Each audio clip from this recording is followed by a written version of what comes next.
So let's kind of take the giant leap into training, right? How do you train? And there's 20 people here. You're going to get 25 different methods. How do you balance open water versus pool, salt water versus fresh, speed versus distance? What do you do? And also right? your age. I mean, we don't you should about try to connect with someone.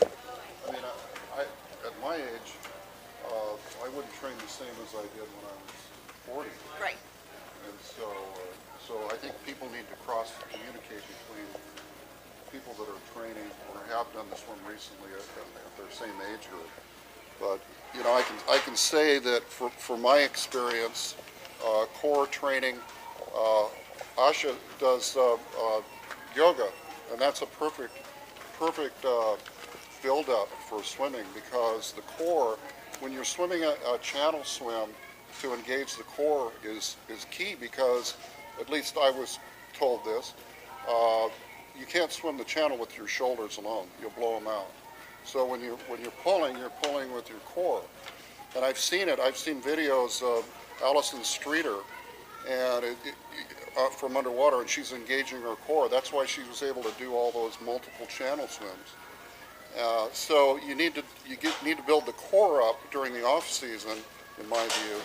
Build the shoulders up, and then during the swim season in the spring, you start picking up the swimming.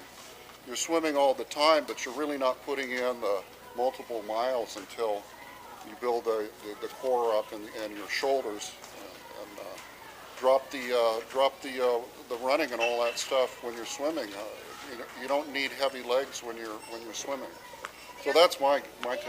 Yeah, it's huge. The other thing you need to think about is life, right? Not all of us, I don't think any of us, are paid to swim.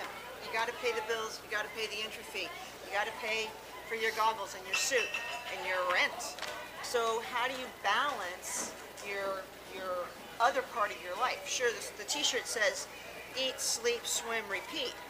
It doesn't put work in there, and you've got to fit it in.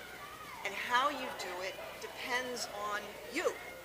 But when you're putting out your calendar, you need to think about, how am I going to do that? How am I going to feel if I do an 8-hour swim on Sunday and then I have this big old meeting on Monday, right?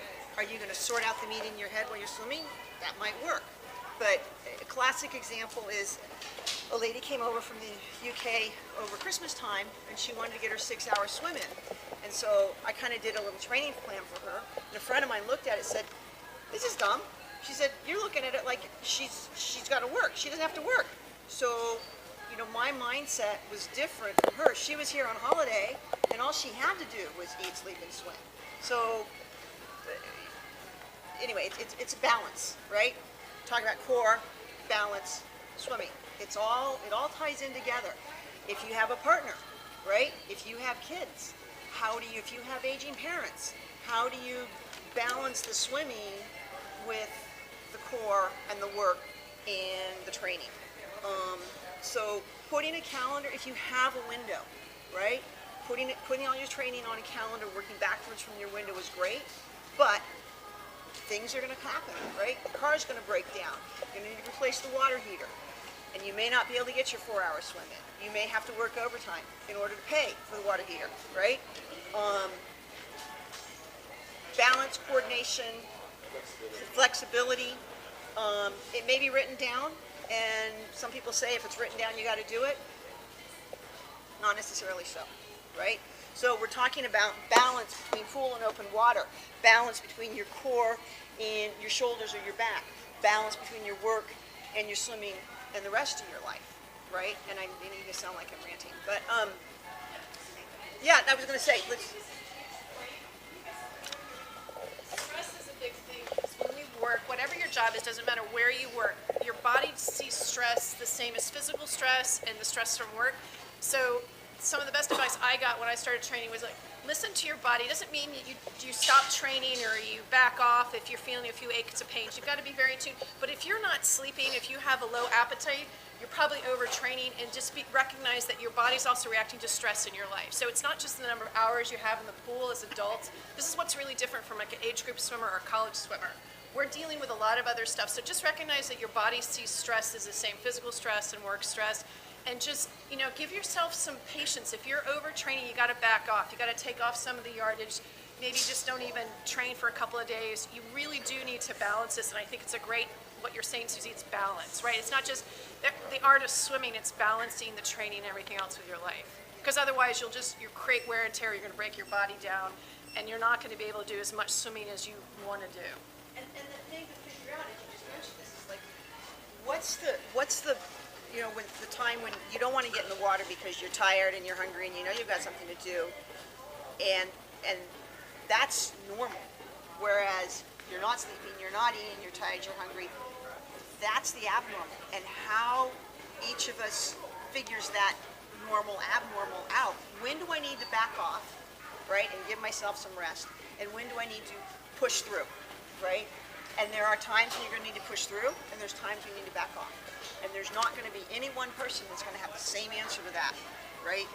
A lot of it's mental, right? A lot of it's physical, but it all works together. So listen to your body, and sometimes you have to give your body a talking to. But a lot of times you have to give your mind a talking to. So any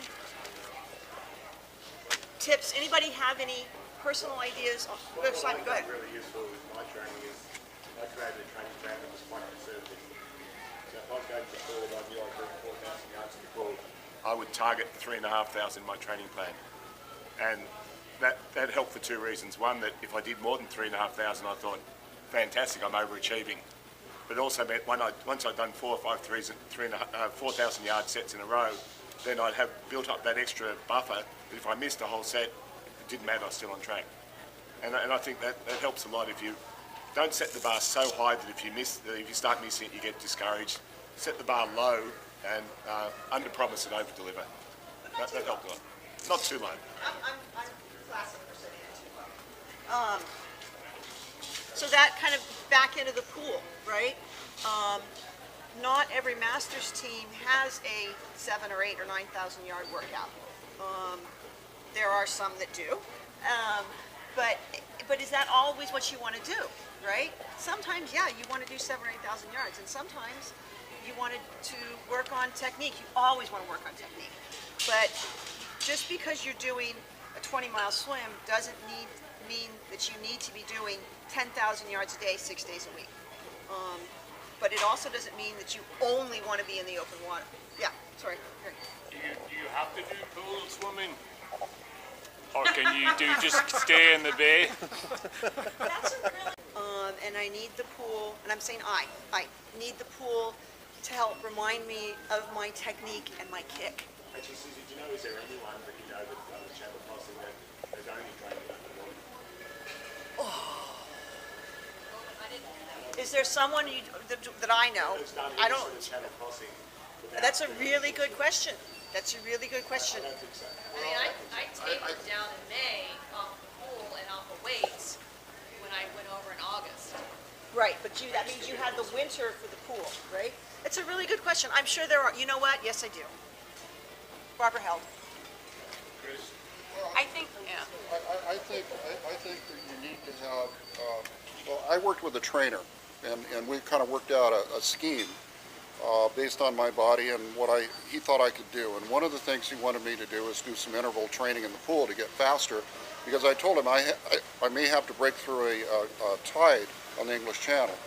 And I don't think most people do interval training in the ocean. I think basically you jump in the ocean, you swim. If you were disciplined enough to go swim a sprint down to the flag and then an easy back or something like that continuously, I could see where you could do it. You'd have to be disciplined to do it. Well, and I would just add to that I swim in the bay mostly because I enjoy being outside and I don't really like the pool, but there's ways to work it out there too. I remember one day I swim against the current a lot, and depending on the speed, the velocity of the current, you can get a good workout. And I was going backwards against the current, and Penny Palfrey was coming the other way, and she's like, "What are you doing? You're going the wrong way." And I was like, "No, I mean, you can really work hard, but you have to be disciplined about it. And you don't get the same discipline that you get in the pool when you're have to be honest to an interval. I mean, it is hard. And someone's watching you. And And you have the support of your teammates, right? Even if there's just somebody doing water wings over in the other lane, right? You know that there's somebody there, and that accountable, I guess would be the right word. So peer pressure, positive peer pressure. So the answer to your question is, no, you don't have to. You don't have to do anything, but I think everybody would get some benefit from some pool work. But if you have, a vampire relationship with the pool, then don't go. If you don't like it, don't do it, to a certain extent. So, yeah, good question. No one answer. No one answer. So where do you get these great workouts, right? Whatever workout's written on the board or whatever coach gives me, if I don't have somebody looking at me, I'm gonna macerate it, move it around, switch it around. But there's also, you can ask some of us. There's a animal thread? Animal set thread on Marathon Swimmers Forum, and there's some great workouts there. There's the lunchtime thread, and there's another, what's the average set? The average, right. So there's a whole place that you can go and look at different things. There's also workouts on USMS, and Well, Nick Adams, the channel swimming group has workouts too. sometimes, I know he sent me some. I think the main point here is the interval training gets you stronger to swim fast, and then the open water swimming, you get out there and you put in the mileage. I swam a long swim at the end of each week. Everybody does it differently, and then I would listen to my body and say, when am I ready to start training again? So you have to listen to your body. You can't just listen to a coach say, you got to put in 8,000 yards. If your body's not going to recover, you got to say, no, I can't do that. So I think that's important to listen to your body at any particular state. So any questions, comments, pool, open water? Yes, Jake. I get points for remembering his name. Yes, you do. Okay. What do you think is the role of dry land training? To what extent should you be using it? When do you think you should be tapering for a big swim, I guess? Well, Chris mentioned that. I think dry land is great. I don't do it enough. It's good to provide. We're like this all the time, right? So we get this what's called kyphosis, and you need something to kind of work the other side of your body, right? So balance again. It has its place, but I think especially if you're young, right? You can overdo it. It's an adjunct. It's not the focus. Great. I can run 3 miles in 30 minutes and lift weights for an hour 3 times a week. But how is that going to help me in the pool? It's a balance, it's a part, but I don't think that it needs to be the focus. Again, that's my opinion. There are people that are super fast that do a lot of weight training. Anybody here do? I used to do a lot of mountain bike riding just to break it up. Okay. It was just different muscles. What you'll find that once you start doing serious open water swimming training, your strength on land will be a lot less. That's what I found. Gravity sucks. I found that I used to go mountain bike riding with a whole bunch of friends, and I'd be up there with the top couple going up the hill. I started training really hard for swimming, and now I can't catch the last person. I still can't. Well, I think that weight training is really good in the off season. I think when the swim season comes, you drop the weight training. But if you've seen rehab swimmers, they're doing a lot of rotator cuff bands and so on, just to keep that. But you can do some weight training in the wintertime to build those muscles so that you'll last through. You're putting in, I don't know how many miles you're putting in, but it's just brutal on your shoulders, and so you have to have them in shape before you start the season. I would just piggyback on that. I've got a chiropractic background, so I can't talk from a position of doing the swim, but I can talk from a position of treating people after they've done these things.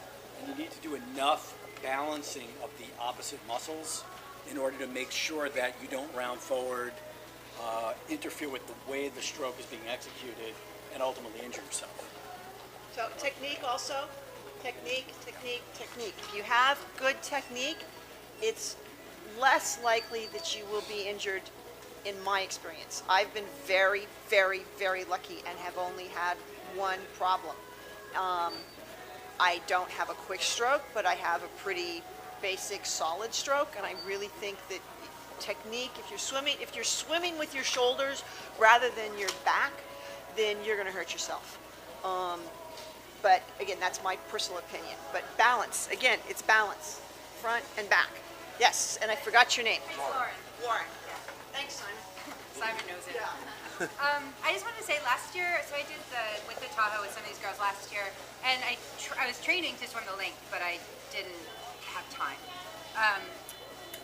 But I trained a lot. That's kind of the point. And there were a lot of days where it sucked and you didn't want to go, but my biggest tip that I came away from it was that Simon and I would swim together a lot at night. We'd do doubles and triples, and I would come early and swim with Kim at workouts, and I would swim with these guys in the bay, and it was so much fun. And I guess my point is that if you can find like a group of people to train with, it made the training so flipping much fun that it almost didn't matter what happened for me, what happened during the swim, because the training was it. Like, I had a blast, and I am psyched to train for something again this year.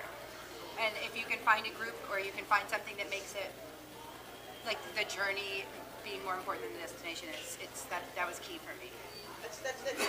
Patty, you had your hand up too.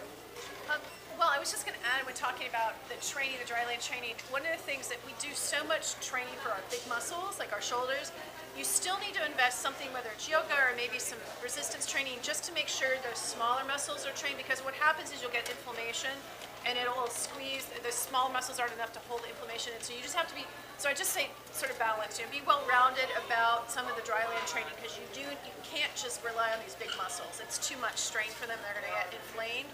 So you do need to do some things that are isolating the smaller muscles. It's pretty simple stuff with some bands, like you were saying, Chris, but I think it's important. I've started, when I'm doing everything I cook, it turns into mush, and I hold the pan like this, and I'm doing my stuff like this in the kitchen. So this may not be doing exactly right, but I'm getting my arm stretches in. So anyway, so training. Open water versus pool, weights in dry land versus pool, sprint versus distance, solo versus group swimming, life versus swimming versus life with swimming. It's all about balance, right? And there's no one answer, and you now have not only this face-to-face group, but there's a lot of people in the South End. There's people here that are fantastic, or not here, that are fantastic swimmers. They just choose to do it, by themselves or separately or whatever. Ask people, talk to people. Online is great, face-to-face is great. Any questions, comments? I think Evan, there's a thread on Evan's group on bilateral breathing, and I did learn to bilateral breathe because I realized that I had a weak shoulder, and so I wanted to be able to roll over and do that. And the way I did it, which is probably difficult, is I just went on a long swim, and I swam on the opposite side, and I gulped a lot of water, and it was uncomfortable, but I learned how to roll. And now coaches, Evan will tell you that there's coaching techniques where you can learn how to bilateral breathe, because I think if you're going to do anything over several hours, you probably should breathe on both sides. I'm going to have to say the opposite of that, right? Sorry. It's important, but it's not that important. I've done all my swims left side breathing, and they've actually done time tests for swimmers, and you slow down doing bilateral. So if your technique is not great, then probably learn to breathe on the other side to balance that. But it's not, if you're thinking about do I need to do a 10K swim, or do I need to learn to breathe bilaterally? One question on that, Suzie. You're going down the left side of the time. What if you're swimming and there's a huge wind, the waves coming It doesn't from the left? bother me. It does not bother me. Right. But you are going to drink a lot more. No, I don't. I do not. I do not, because as you know, I breathe too far back. So, but yeah, people say that, but I've not found that to be true. The waves can be smashing in my face. I do not swallow water. I don't know why. I don't. So. I know Kim Chambers on one first swim, she only breathed on one side and she swallowed so much water she had to have her stomach pumped after. And she learned to bilateral breathe after that. And I think it's important if you That's can just do my it. opinion. I think it's important if you can do it, particularly if you favor, if one shoulder gets tired, to be able to roll over on the other shoulder. What'd you say, Chris? What'd you say? He thinks it's important. I think it's important because one shoulder is going to get tired. If you swim for 10 hours on one shoulder, you know, like my preference is this way, to be able to do it this. And I don't slow down. It's just I have a preference for doing that. All right, two sides to every coin. So the next kind of would be, then this is a huge arena, and it's growing, and yet it's still the same, is feeding, right? One of the things that I tell beginners when I do the intro to open water swimming at the Dolphin South End Club is you don't want to do a swim on an empty stomach. And yet at the same time, there's times when you're going to be throwing up in the open water and you're going to have an empty stomach, so you have to learn how to deal with that too. But I think the bigger question is, what do you feed on? And again, we've got 25 people here, 25 different answers, right? I used to think it was just sugar, Right. that all you needed, like Reptile did a swim on Cytomax, and you were like me, you were bloated at the end of the swim, and I'm beginning to think that, you know, this long chain super starch, where it breaks down slower, where you actually start burning your fat, and don't rely so much on all of the sugar in your system. I'm beginning to think that that's going to be the wave of the future, and there are products out there now. The main thing is to train on different products and see what agrees with you. I've seen so many swimmers throw up and they can't keep food down, and you got to keep some energy in your system. And ultimately, what happens is you burn the fat. You start burning the fat because there's nothing else to burn in your system. And if you can make that conversion, then I think it's fine as long as you're hydrated. But I've always been, you know, Cytomax, kind of somewhat complex sugars, but I'm beginning to think that maybe that's not good for you long term. And it may not be good for you health-wise to feed off that. Sharko, can I say something? Yeah. The Cytomax has been my favorite for years, but after the last time, you know, my stomach was pretty bad. So, but I still use it sometimes. But last time I did the suck, I just used Perpetuum, just the right amount. And usually I've been really bad about just putting way too much in and everything. So I put the right amount in, and probably hold it from the back. Thanks. So I put the right amount in that they recommended, and it's just my stomach was smooth, and my stomach was good. I felt really good. I just like it regular, but I don't mind it like when the sun bakes it up. I used to love that warm Cytomax when you're swimming all day. I like that, but it kind of gets addictive, and you want that experience back, even if it's a terrible experience. You still want it. Before we go into the different kinds of feeding, a couple of things. Reptile just mentioned it. Stuff that sits in the sun normally is not such a good thing. So, story of a friend of mine who did 3 bottles of something, I don't know what it was, only used one, had 2 in the trunk of the car, actually the boot because it was over in the UK, and next weekend had a swim, decided to use the same stuff, opened it up and it just kind of went. So rinse out your bottles, rinse out your gear. You don't necessarily need to sterilize them, but rinse them out, clean them out, and the stuff's not so expensive that you can't buy another container. And it sounds silly, it sounds elemental, but yeah, don't reuse that stuff. Everybody has a different tool to feed on. A lot of times in the English Channel, they'll use literally just a little plastic cup on a pole.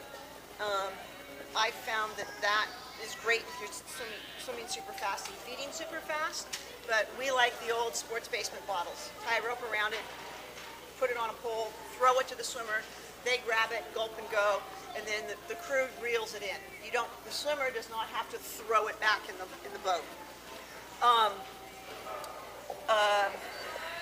Some people have these fancy bottles that you have to squeeze, or they stay insulated, or I don't know what. Keep it simple, stupid. KISS, right? You don't want to get over to wherever you're swimming, whether it's Tahoe or English Channel or Catalina, and they don't have your specific tool, and you don't know how to replace it. So keep it simple. In terms, sorry, M&Ms, right? Yeah, right. Or the little rolls. They call them Little Debbie rolls, and it's chocolate and then bread and then cream on the inside. Get those about every a couple hours. Yeah. The other thing is speed, right? Your feeding time, even on a lake swim, right? Your feeding time should not be your time to chit-chat. Yes, you want to exchange information with your crew quickly, but it's not your time to chit-chat. You need to be able to get your feeds down and in and go in less than 30 seconds optimally. If you're doing a cross-channel swim, maybe even faster. So practice that in the pool. Practice that in the bay, right? We'll get to the crew bit in a second, but think about that. Hang on just a second. Jake. Let's say, would it be optimal if you're doing a long distance swim like the channel? Could you say like turn onto your back, keep kicking, drink it, or should you like stop an egg beater while you're drinking it? The super fast swimmers, they go swim. The cup is right there. They go grab the cup, they roll over onto their back, take a stroke, and go. It's on. You can see that online. If you look at Trent, Petar, those guys, yeah. Keep moving. Keep moving. Yeah. Sorry, Jeff, right? Mark, sorry. Experience as far as feeding goes, making sure you have enough liquids to go with the food. At the same time, it helps it go down faster and it doesn't just sit there as a big lump in your stomach. So I find that, it makes it go down faster because it actually pushes it down. But, Right. But it also just makes, for me, it makes it easier to digest it, and it doesn't give me a stomach ache. You don't get the float that you get inside of it. Yeah. More liquid. A lot of fluid, a lot of Yeah, liquid, lot of or straight up water, Yeah. but, because Yeah. It sounds like it's a combination of mix and real food. Is that, or is it kind of personal preference? Yeah, I mean, the super fast guys are all liquid, right? But they're only out there for 6 or 7 hours. They're not out there for 18 hours. Another thing, Susie, I found is when my stomach gets too full, I'll just take, and I need the calories, I'll just take a quick goo, and I'll let my stomach simmer down a little bit. That's kind of how I've managed the floating. What Brett says, if he doesn't feel like drinking liquid, he takes a quick goo. Goo is now kind of the pervasive term for cliff shot goo. There's a huge variety of products out there. It used to be power bars, right? And they now are, you could build a house with power bars. So there's Cytomax, Perpetuum. Well, there's You can. But, the thing of it is, I wish Joe Locke was here. Joe Locke swam the Farallons, and he really had to test nutrition. And one of the things I think he did was he ground up food, and like rice, and I've heard people use oats and make them into a liquid. So you're actually having liquid food into your system, not salmon, but liquid food. So I think we're right on the precipice of understanding nutrition for marathons. I don't think we're there yet, but try whatever you can keep down and keep going, and even if you get a little bloated, if you can keep going, it's okay. I just don't think it's that good for your system. Yes, huge variety, breakthroughs have been made, but how do you get used to it, right? Little things. What are the tips and tricks? Little things. Use buy 6 different products, right? 3 or 4 individual servings of 6 different products, right? Use one of them for 1 week at the pool, in the bay. Water bottle at your desk, fill it with whatever it is, right? Sip it during the day. How's it gonna sit in your stomach? What does it do to the rest of your intestinal tract, right? You may find after 1 day that, yes, Adamac's not gonna cut it, okay? Cross that off your list, give it to somebody else. When you're in the pool, this sounds silly, put your feed bottle at the deep end so that when you're feeding, you're not standing up and feeding, because I really don't think that you can stand up and feed in the Catalina Channel, right? So learn, it sounds silly, but learn how to tread water and drink. Use the tools that you have to do it. Now we have the bay, we have the clubs, we have those lovely little floaty things, right? That we can practice that with, but not everybody has that. And use those tools. But again, if you don't have a favorite food, okay, and then pick one. There's a huge variety over here, and try different ones that you like, and then have a fallback. Because believe me, after 8 hours of UCAN, right, that you are not going to want to have any for a few days, and yet you're going to need to have it. So have a second course to choose from. Simon. Yeah, I was just going to say, you gave me some great advice when I first started. Oh, good. Which was treat yourself as well. Yes. So every, maybe on the hour or every 2 hours, every 3 hours, have some jellies or have something that you wouldn't have a lot, but as a treat, so it's something to look forward to in the next feed. Right. And you can know, I'm at that point now, I'm really looking forward to the next feed because I get to eat something that I really like. Right. It's got to be something that can be digested. I did it with M&Ms, and as I said before, I ended up having to spit them out because I was chewing for about a minute, and I just had to keep swimming. But it's nice to have something to look forward to. Suzie, I was going to add to this, just sort of to take something Chris was saying, I think was really, really important, because I do a blender, that's how I feed.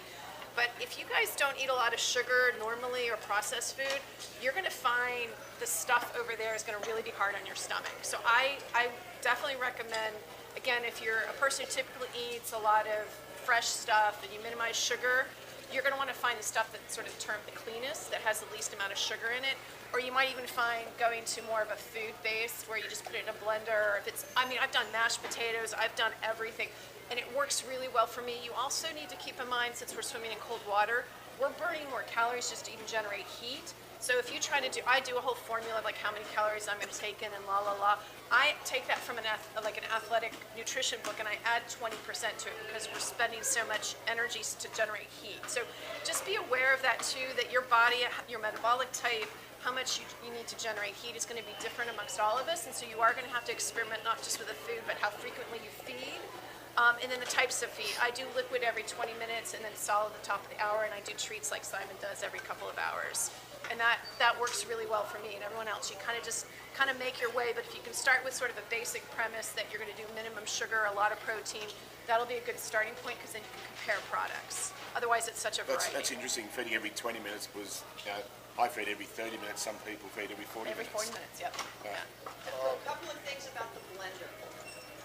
The English Channel boats don't always let you in the kitchen. So a blender is not going to be easily workable. Yeah, you got it. Yeah, easily workable. So just what is your boat going to be like? 20 minutes, 30 minutes, 40 minutes? You just mentioned that everybody has a different thing. My experience has been, we had a very small swimmer who was doing every 30 minutes, and she got hypothermic after about 6 hours, a couple of times, and figured out that she needed to feed every 20 minutes. She wasn't tiny, right? She was just smaller, so her metabolic rate was different. I am now doing about every 45 minutes as I get older and bigger. I like swimming with Patty because she feeds every 20 minutes. That lets me catch up. Okay, there you go. find your appropriate training partner. And I interrupted you. You were going to say something. No, I was just. How many calories do you think, Patty, a swimmer uses in an hour of cold water swimming? Yeah, I try to take in 300 calories an hour. That's the most I can process, so about 1,000 calories are burned an hour. So I do a third, that's how much I can process. Anything above that I get So on a full. 10-hour swim, how many calories? 10,000. 10,000 calories. Yeah. That's amazing. Yeah, 1,000 So 1,000 1,000, burns an hour. burn 1,000, and I can only take in a third of that to process it, otherwise I'm too bloated, so I take in about 300, 350, something like that, yeah. Yeah. So you gotta think differently. You're burning a lot of calories in cold water, so. Conversely, like for Edwin, the water's 68 degrees. I didn't really want any food. I just wanted water and a Coke, you know? So if you're in warmer water, you got to balance that out too, right? Simon did 100 hundreds, was it 100 hundreds? 100 hundreds in December. I didn't have anything to eat. I just had water. 340, 3 something, I don't know, whatever. No food. I was in an 80-degree pool. All I wanted was ice cubes. So right? It's different. And every situation is different. Every person in every situation is different. So it's not really helpful information, but it's helpful information. Can I raise a topic that's sort of a little bit different in terms of how much weight people should put on leading up to big swims? Like, can skinny people do big swims? Do they have to be my size? What's everyone's thoughts on Are that? you asking or are you giving information? No, I'm asking. I'm asking what people think. I've got views on it. Well, what's your views? Well, I think I put on too much weight last year. Okay. Actually, Patty and I were talking, funny story. We were out somewhere and Patty goes, I have 2 breakfasts every day. And I said, so do I. And she says, I have one at 7:30 and one at 10:30. I went, oh, I have 3 then. I have one at 7:30, one at 9:30 and one at 10:30. So I think a lot of people feel that you need to put on a huge amount of weight to do cold water swimming. And I think to put a little bit of weight is a good idea, but the more weight you put on, the slower you swim. Yeah. And I think, my next few swims, I'm going to try and lose a bit of weight rather than put on weight for the swims. That's a really good point. Everybody says, oh, you need to put on weight to swim the channel. But it's fun. Oh, it's great fun going on. 6 meals a day for 6 months. Yeah, it's great going on. fantastic. So, and I remember somebody told, this is great information, good data. Somebody told somebody that they needed to put on 40 pounds. And it's like, no. That's not good. And a little cushion is nice. Basically, if you run into stuff, you've got something to bounce off of. But it too much slows you down. When I swam Tahoe in 87, I weighed 30 pounds less, right? And it was 60 degrees. I didn't get cold. Brown fat and white fat. Has everybody heard brown fat? Does they know? Yeah. So brown fat you get is a coating to your muscles from being immersed in cold water. So you really want to baste in the cold water to get an insulation, and then add the 10 pounds. 40 pounds. It's just not healthy, Chris. 10 to You've said that a couple. It's not healthy to do that. You don't need that much weight. You really just need to spend time in the cold water. You need to baste in it. Just do floaty social swims for an hour. I mean, just go in there and soak. And that will give you an insulation on your muscles anyway. So Well, Kim Chambers said in her talk last night, for 6 weeks before her last swim, she only had cold showers. Had no hot showers for 6 weeks, and that was in the middle of winter. And I totally agree with what Patty says. You've got to spend time in the cold water, and it's not necessarily always swimming. We used to breaststroke out to the flag and back, just because we get really, really cold. Wear no cap, wear no plugs, just get cold on purpose. You come in, you'd be shaking. Learn how it feels so that if you start to get cold, you learn how to get warm, and you're not afraid of it. Well, you right? need to know that when you get really cold, very rarely will you have hypothermia if you've been in cold water a lot. You'll be really cold, and it will hurt a lot, and you want to get out, but you just got to suck it up and deal with it. It's not going to kill you. It's not going to maim you. You're not going to be different after it. You're just going to be stronger, and you just have to understand that it's going to hurt. That's how he keeps us in the bay. He's like, suck it up, it's gonna hurt. And it's not that bad. So why do we do this? It's endorphins. It's endorphins. Evan. I keep a lot of data on my swimming, and my estimate over the years is it's about every 10 pounds that I put on, I'm about 3 seconds per 100 meters slower on my threshold pace. So if you add 20 pounds, you're talking 6 seconds 100. it's a lot.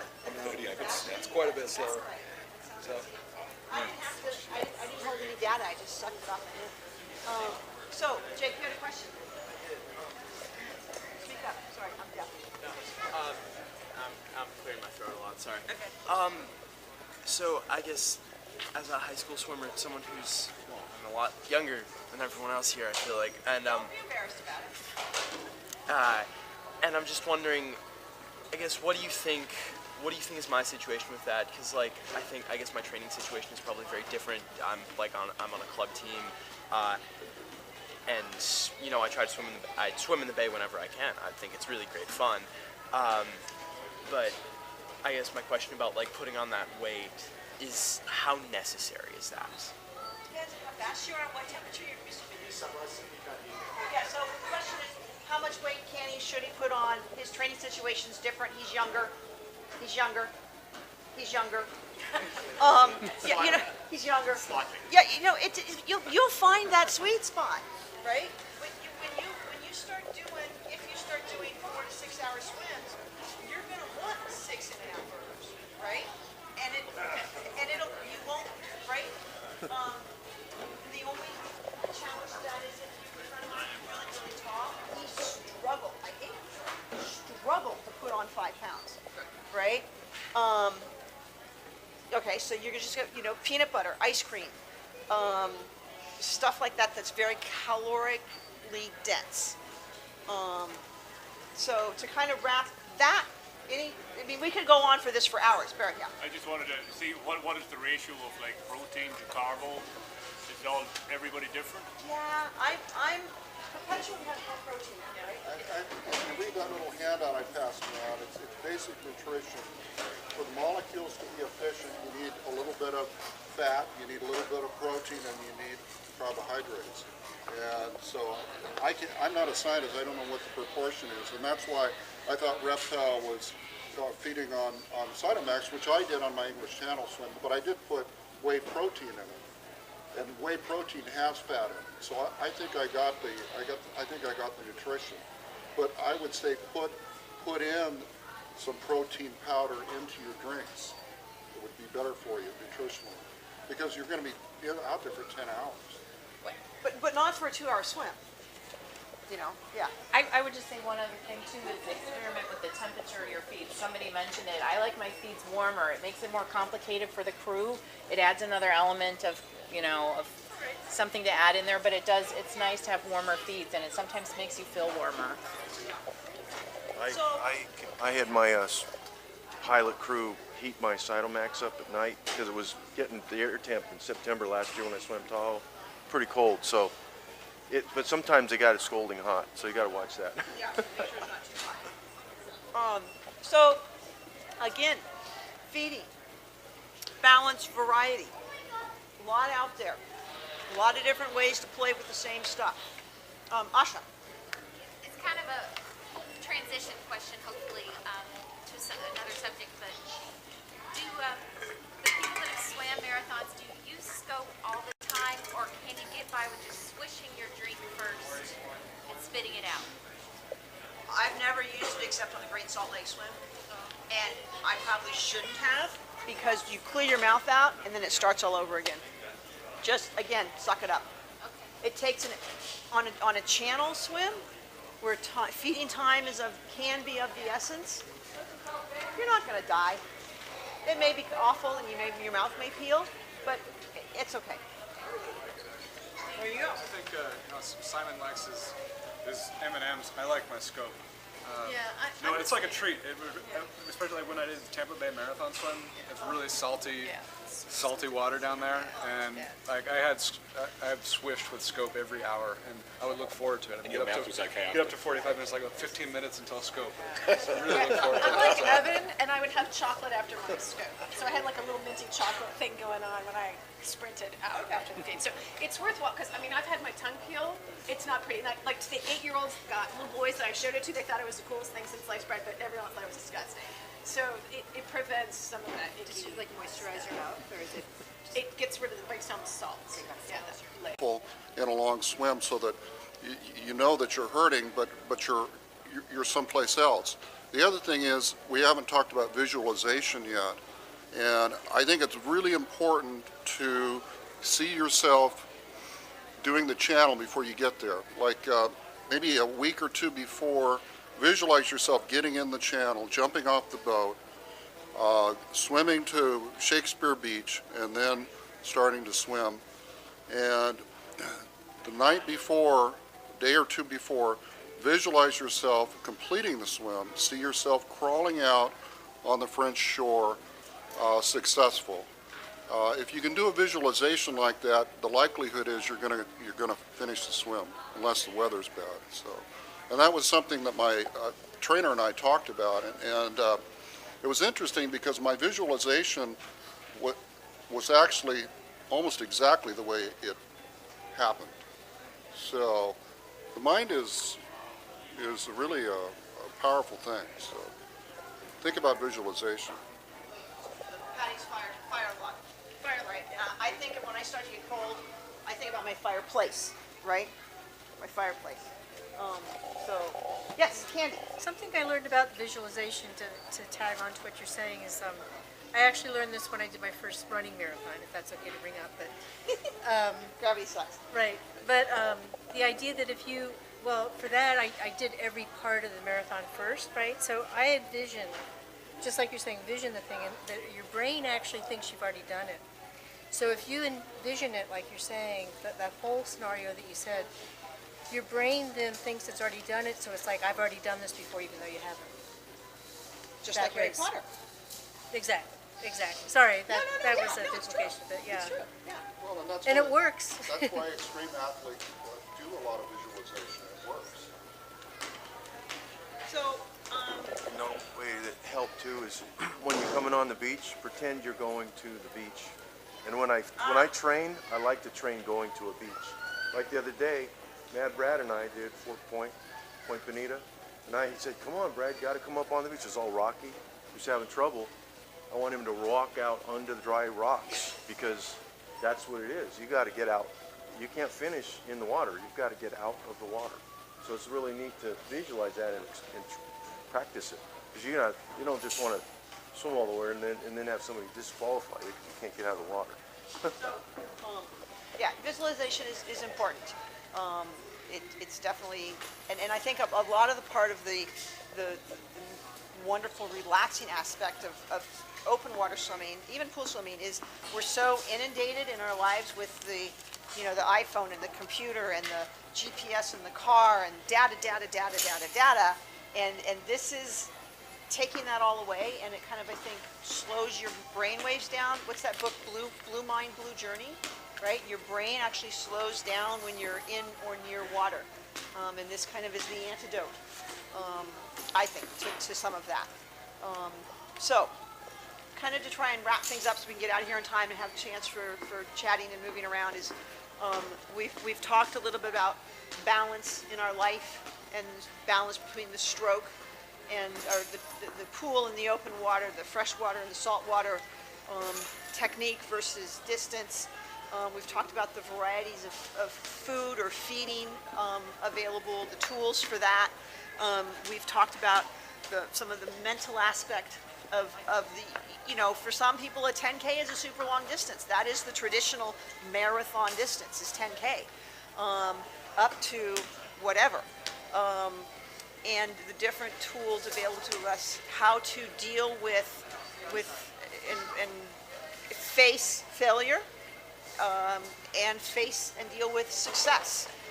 And when I say failure, again, so often these days, everybody that plays on the soccer team gets a prize. And that's one thing, is you either finish or you don't finish. And it may be called a failure or a not successful swim, but you can always learn something from it. Boredom kind of slips into that. Something bigger than ourselves. What's going to make us get through that dark point? Knowing where that dark point is, and how to get past that. So, questions, comments, anything we didn't cover? Oh dear. Yes, Alex. Motion sickness. Oh God. Nausea. Yeah, Molly asked me about that. I don't in the water, but I can't crew because I do on the boat. There's the scopolamine, there's ginger, there's the little pressure bands, there's the pills. Try them all, either one at a time or separately or in combination. Don't have the first time that you try all 4 of them be that when you step on the boat. The other thing is, oh, I know, I'm stealing this. Nick Adams, thank you very much. The 4 Ps: peeing, puking, pooping, and your period. You got to learn how to pee, all right? If you're not peeing, your kidneys aren't working and you are up for failure, like systemic failure. Practice peeing, not in the pool. All right, no Ryan Lochte. It's really unhealthful. Puking, you can puke and still swim. Just because you puke doesn't mean that you have to stop the swim. All right. That's that bottom line. It's not fun, right? But sometimes you actually like, oh, thank God I threw up, and everything, you just start all over again. Again, it's a lovely sport, isn't it? Pooing, it's never been a problem for me, but you know how you deal with that. Sometimes it happens. Yeah, upstream, whatever. Hopefully it'll happen. Release the brown trout. God. We get to edit this first. It happens, and you know what? Just be. This is kind of like childbirth. Never having had a child. You know what? All visions of modesty are gone. It happens. This is life. I do it all the time. All right. It's the easiest thing. Less chafing. Right. Better tan. Period. Ladies, it's a fact of life, and some people choose to swim with, and some people choose to swim without, but it's not going to keep you from swimming. It happens. So the 4 Ps, I got that in. Yes. Yeah. No. No, believe me, I've done it a few times though. The barrel runs. That's when you go back to the visualization. All right. So, sorry, I opened the door for questions and then I shut it down by talking. Any more questions, comments, thoughts, something you? So nausea, yeah, practice. The cove is not the place to practice nausea. You got to go outside the bay and get on a boat and get sick and see what happens. Get away from land. Yeah, yeah, If land's your visual to keep you from not being seasick, then you're going to be out in the channel and you're not going to see land. yeah, yeah. Get stuff that does not make you sleepy, try it in the bay, go out the day before, you know, you have to work with, you have to practice this stuff, don't go over there. When you're on a boat or? Yeah. Swimming, I wouldn't recommend swimming. I wouldn't do any chemicals. Yeah. Yeah. Just need to do ginger ale, or. If you get nauseous swimming, try to swim through it, but I wouldn't recommend like any of the scopolamine or anything, any chemicals in your system. It's just too difficult. So do like ginger ale, and it's just the chemicals, they're so strong. I mean, that stuff is pretty powerful medication. It's pretty wonky. A lot of people actually will go to sleep, or it really wicks them out. Like Kim Chambers just like saw, you know, screensavers. I mean, it's really powerful stuff. So. Which doesn't have any kind of, you know, side effects like that. I don't know. So maybe, something, I'd be last resort is what I would recommend. That you need a prescription for it. They use it for chemotherapy patients, so it's got to be really strong. Zofran. Patty, any difference? It's But it is an option. Yeah. Patty, any difference between like going out on the boat versus when you're in the water? Any different recommendations there? Yeah, that's a big issue with Catalina. A lot of people get seasick on the way out to the island. The best advice I ever got is just to go down below and sleep. Like just go in the dark hole and put in earbuds in and try to just do whatever you can and rest anyway. It's probably the best advice before swim if you're on a boat to the start is rest as much as you can. But that's the best advice I can give you. And if that doesn't help, then you're going to need to be on deck and try to minimize it. But yeah. Or stay out on the island of Catalina would be the only other suggestion. One thing we didn't talk about is crew, and we'll leave that for a separate thing. But if you're on if you need a crew, if you have a crew, come up to me afterwards. I have some really, I have a set of questions that a friend of mine developed for a crew. So anyway, again, comments, thoughts? I run this website. It's at marathonswimmers.org. It's an online forum, kind of like this, except it's available 24/7, 365. There's no snacks and no Perrier. Thank you for that. But we have over 1,200 members, and it's international in scope. So a lot of people over in UK and Ireland. I co-founded the site with Lone Swimmer, the blogger. Some of you might have read him. But it's a really good resource available to you anytime. We don't run advertising or charge membership fees or anything. Just feel free to come check us out and ask questions. And Look at it without signing up, but you can't comment without being a member. Suzie and Sharko are both highly esteemed members of the Marathon Swimmers Forum. So I encourage you all to come check it out. How do you become a member? And it's just a simple sign up with email. If you put together this video, we'd be happy to promote that on the forum and give this a little wider audience. So there's Nick Adams at the Channel Swimmers Google group. He's a good friend of mine. And yeah, he's a nice guy. He's got the same birthday as me, so he's a nice guy.